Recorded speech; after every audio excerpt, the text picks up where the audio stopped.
कक्षा 6 पाठ 8 वचन।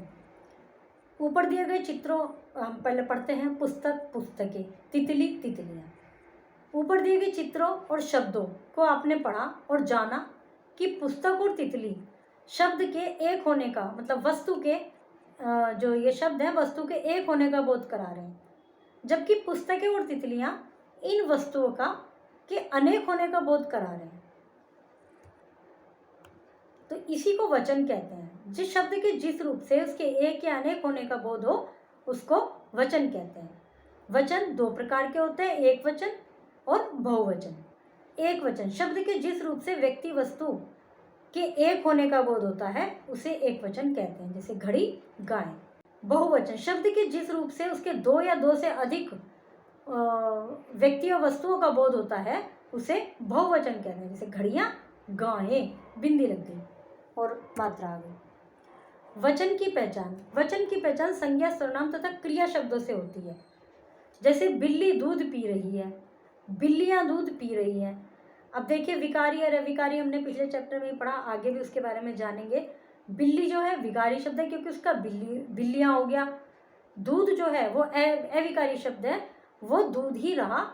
पी रही है हो गया, पी रही है था, लेकिन दूध वही रहा। तो ये शब्द होते हैं अविकारी। उसके पास एक पत्र है, उसके पास कई पत्र हैं।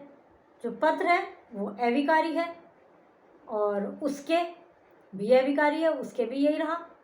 तो ऐसे जिनमें परिवर्तन हो जाता है वो विकारी, जिनमें परिवर्तन नहीं होता वो अविकारी। तो ये हमें क्या पहचान हो रही है? संज्ञा, सर्वनाम तथा क्रिया शब्दों से, एक वचन और बहुवचन का होने का। बिल्ली का बिल्लियाँ हो गया तो संज्ञा शब्द से पहचान हो गई।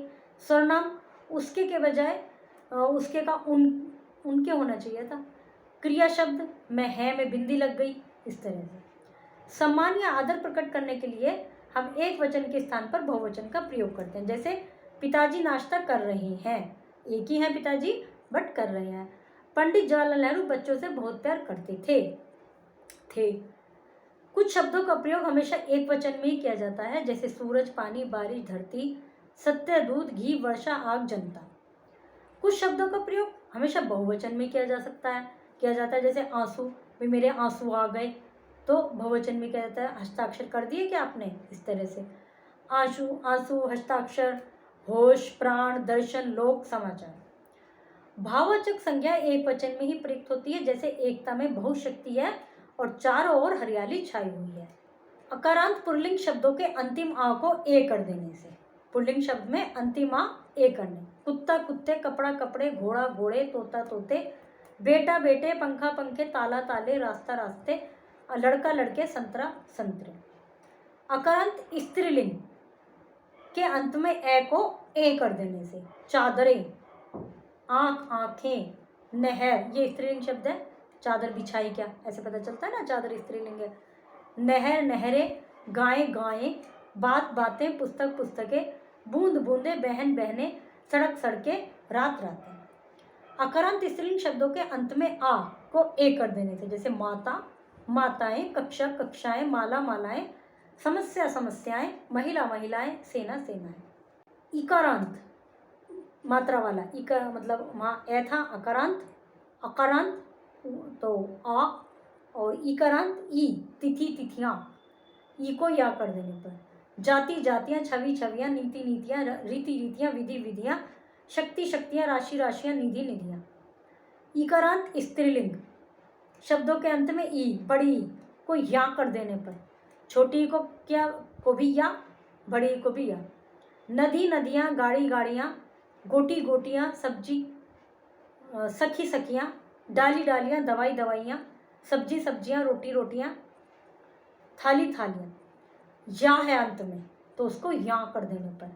चिड़िया चिड़िया, पुड़िया पुड़िया, गुड़िया गुड़िया, डिबिया डिबिया, बुढ़िया बुढ़िया, चुईया चुईया, बिटिया बिटिया, लुटिया लुटिया, बंदरिया बंदरिया। उकारांत अकारांत या उकारांत ऊ वाले। धेनु धेनुए, वधु वधुए, मतलब छोटे ऊ का छोटे ऊ रहा, ए आ गया लास्ट में। बड़े ऊ का छोटा हुआ, ए आ गया लास्ट में। ऋतु ऋतुए, बहु बहुए, वस्तु वस्तुए, धातु धातुए। कुछ पुल्लिंग शब्दों के अंत में लोग, दल, वर्ग, जन, वृंद, गण आदि लगाने से भी उनका बहुवचन बनाया जाता है। आप लोग, गुरु, गुरुजन, गरीब, गरीब लोग, प्रजा, प्रजाजन, मत, जनमत, मित्र, मित्रगण, मजदूर, मजदूर वर्ग, नेता, नेतागण, भक्त, भक्तगण। शब्द के जिस रूप से उसके एक या अनेक होने का बोध होता है उसे वचन कहते हैं। वचन दो प्रकार के होते हैं, एक वचन, बहुवचन। शब्द के जिस रूप से एक व्यक्ति या वस्तु का बोध हो उसे एक वचन, शब्द के जिस रूप से दो या दो से अधिक व्यक्ति या वस्तु का बोध हो उसे बहुवचन कहते हैं।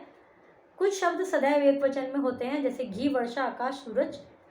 कुछ शब्द सदैव बहुवचन में प्रयुक्त होते हैं, प्राण, हस्ताक्षर, बाल, होश, समाचार। भाववाचक संज्ञाओं का प्रयोग सदैव एक वचन में होता है। निम्नलिखित में सही पर निशान लगाइए। निम्न में वचन का भेद है, दोनों एक वचन भी है, बहुवचन भी। चुनिया एक वचन है, बंदरिया, बंदरिया का बहुवचन, बंदरिया बीच वाला। हिंदी भाषा में वचन के दो प्रकार हैं। सदा बहुवचन शब्द है। एक वचन और बहुवचन की परिभाषा लिखिए। दिए गए शब्दों के वचन बदल कर लिखिए। दिए गए रंगीन शब्दों के वचन बदलकर वाक्य को पुनः लिखिए। वृक्षों से पत्ते गिर गए, तो सारा ही चेंज होगा, क्रिया भी चेंज होगी। मेरे पास अनेक गायें हैं, ऐसे चेंज करना है। फिर प्रश्न उत्तर। दिए गए शब्दों में से एक वचन शब्द चुनकर लिखिए। सैकड़ा एक वचन है, खटिया एक वचन है, तो ऐसे लिखना है। दिए गए शब्दों में एक वचन पर राइट तथा बहुवचन पर रॉन्ग का निशान लगाइए। पाठ समाप्त हुआ।